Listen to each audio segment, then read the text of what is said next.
kita tidak boleh membiarkan mafia tanah beroperasi dengan santainya.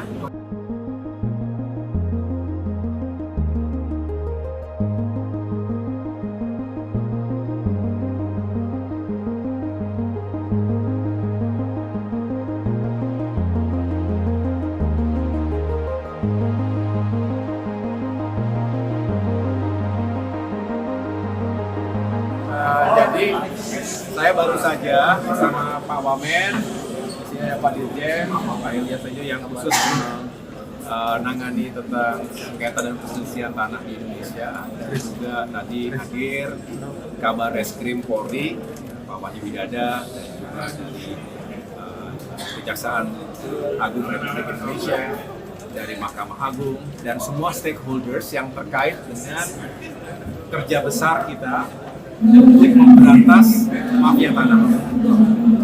Kementerian ATR BPN punya tugas yang penting, di mana kita membentuk Satgas anti mafia tanah yang tujuannya adalah untuk menyelesaikan berbagai kasus, berbagai format, termasuk praktik-praktik kejahatan yang dilakukan oleh mafia tanah di seluruh Indonesia. Banyak yang menjadi korbannya, rakyat kecil yang paling menderita, tapi juga korporasi, termasuk negara akan sangat dirugikan secara ekonomi.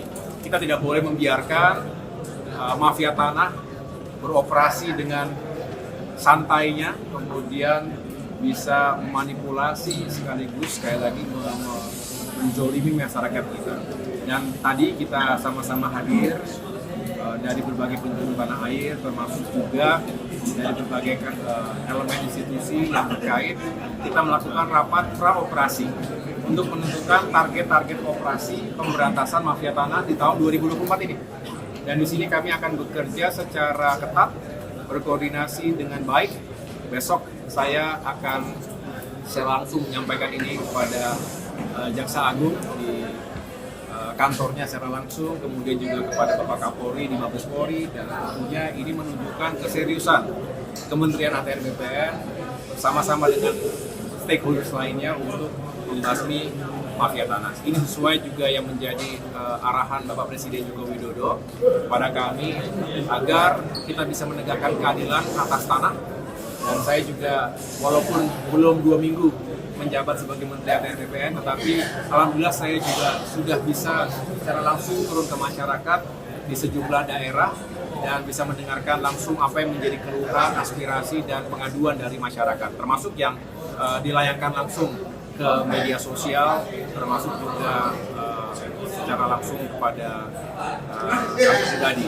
Oleh karena itu saya punya optimisme sekaligus juga memberikan penekanan-penekanan kepada seluruh Satgas agar kita bisa sama-sama mencapai target dengan baik di tahun ini. Pak, kemarin habis dari IKN ada arahan khusus nggak Pak dari Pak Jokowi apa yang akan terjadi di IKN?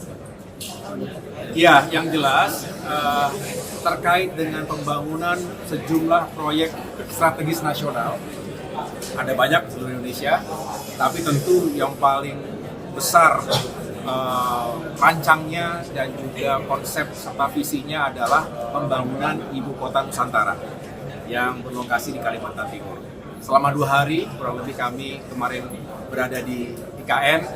Saya bersama sejumlah menteri lainnya mendampingi Bapak Presiden Jokowi tentunya untuk melakukan pengecekan secara langsung di lapangan progresnya seperti apa begitu ya.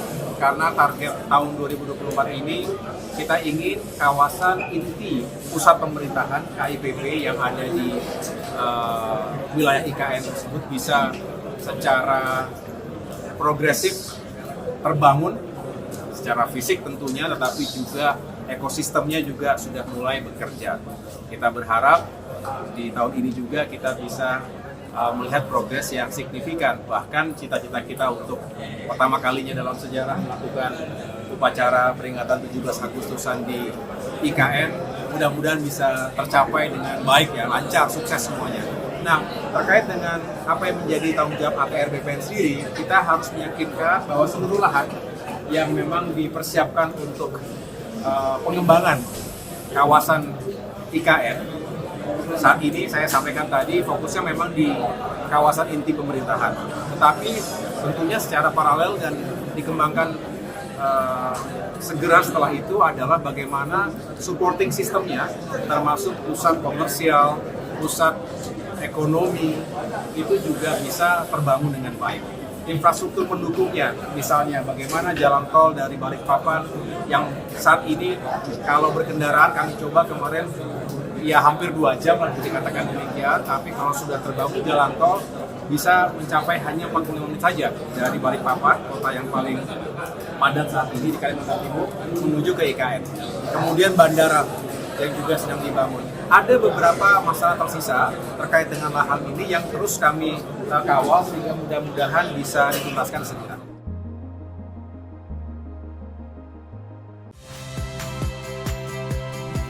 Saya Yasir Neneama. Saksikan program-program Kompas TV melalui siaran digital, pay TV, dan media streaming lainnya.